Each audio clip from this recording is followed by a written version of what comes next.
Samantala, patuloy na nakataas ang signal number 3 sa ilang mga lugar sa bansa, partikular na sa Northern Luzon, bunsod pa rin ng Bagyong Christine. Sa ngayon ay kumikilos ang bagyo sa direksyon ng Cordillera Administrative Region. At para sa update ukol sa Bagyong Christine, narito ang latest mula sa Pag-asa Weather Forecasting Center. Na si Bagyong Christine. Kanina nga alas 10 ng umaga, ito ay nasa may vicinity ng Bauco Mountain Province. Patuloy pa nga nitong binabaybay yung area sa may Cordillera Administrative Region.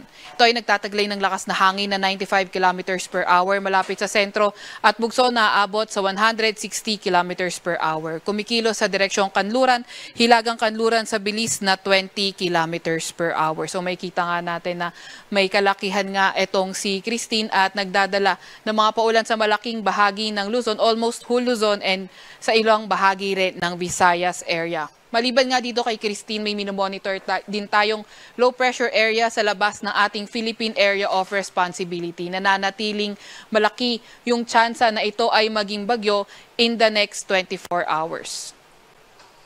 Para naman sa track nitong Christine, may kita nga natin itong area na ito yung may mga malalakas na hangin at itong naka-enclose na area ay tinatawag nating area of probability. So kapag magkaroon ng shift northward or southward yung bagyo, dito pwedeng mapunta yung kanyang sentro. So kagaya nga na nabanggit natin, nung mga nakaraan ay naglandfall itong si Christine sa may Isabela area ng 12:30 a.m.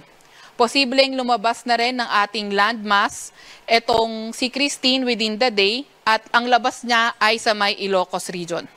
Patuloy itong kikilo sa direksyong west-northwest over the Philippine Sea at posible nang lumabas ng ating Philippine Area of Responsibility tomorrow afternoon. So habang binabaybay nga nito yung landmass ng Luzon, posibleng humina ito at hindi natin tinatanggal yung possibility na ma-downgrade ito into a tropical storm category.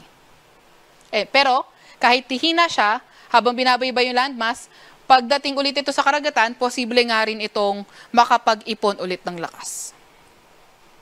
Dahil nga kay Christine, nakataas pa rin ang Tropical Cyclone Wind Signal number 3 sa may Mountain Province, Ifugao, Benguet, northern portion ng Nueva Vizcaya, southern portion ng Ilocos Sur, or southern portion ng Ilocos Sur, La Union at Pangasinan.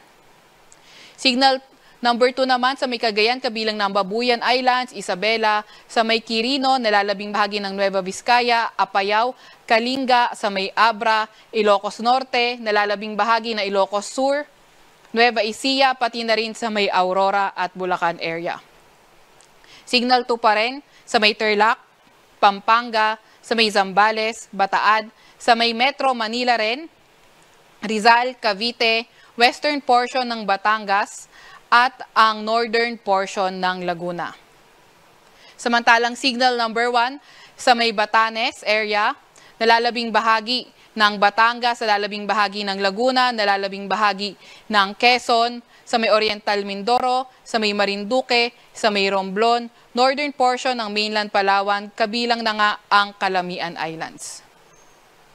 Signal number 1 naman sa Cuyo, Calayan Islands, Camarines Norte, Camarines Sur, Catanduanes, Albay, Sorsogon, pati na rin sa Masbate, kabilang na nga ang Ticao at Burias Islands.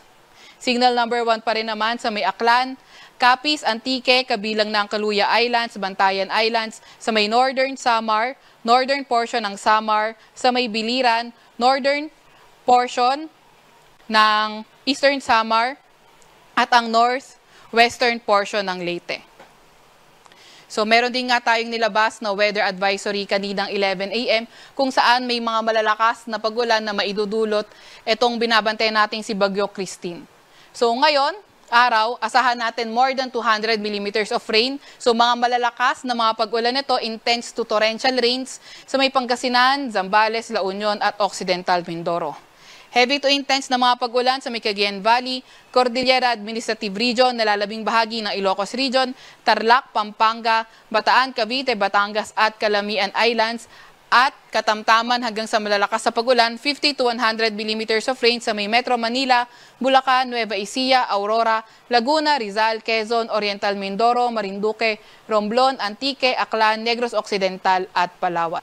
Meron din tayong nakataas na gale warning, dulot pa nga rin ni Bagyong Christine.